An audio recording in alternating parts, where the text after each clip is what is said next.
Alan West is You're on. on the line. Alan West, welcome, sir. Glenn. How are How you? you doing, my friend? I am very good. How are you doing? You're up 300? Well, no, what happened was the first day of absentee military ballot counts, we picked up a net gain of 300 more votes, so that closed the margin, which, we kind of questioned anyhow because 2 o'clock Wednesday morning, all of a sudden it went from myself being up about 2,000 votes to my opponent being up by 4,400 votes.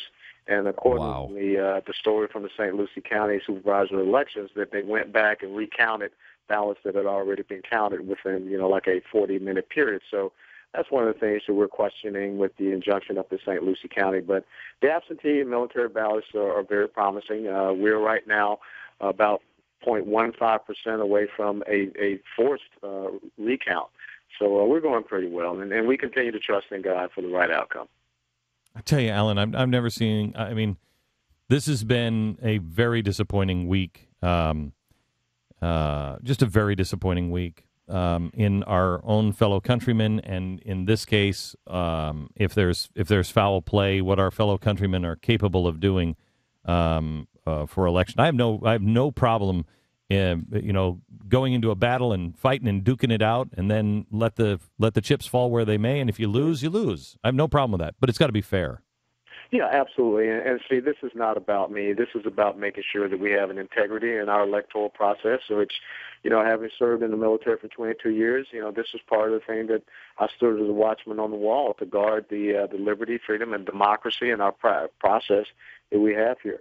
So, whatever come what may, I know that, God is in control, and he will determine what path that he wants me to be on. But we've got to make sure that the people in Congressional District 18 get a fair electoral process and the right results come out. What's your next step?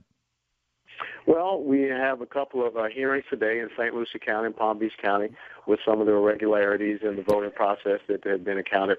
In St. Lucie County, they actually violated the Florida state law by closing up and locking the doors of a polling location and counting votes. The doors are supposed to remain open so anyone can come in and, take part of observing that process. So we got some issues there and some discrepancies, as we talked about the early morning discrepancy, and it seems to be some issues between amounts of ballots that were cast and the amount of people that showed up at some polling locations. Alan, you've always been a man to call it like it is, and so we're wondering if you are willing now to call Chris Christie a fat bastard. I don't know why. I don't think that's really necessary, Pat. He lost the election for Mitt Romney. I don't think that's really. If you're plain spoken enough to go ahead and say Chris Christie is in fact a fat bastard. No, he's not. I'm going to cut you some slack, Alan, mainly because you could kill all of us with a spoon. But I wish you luck, and we'll keep you in our prayers this weekend, and you keep going, brother. You just keep going and make sure that it's fair and right.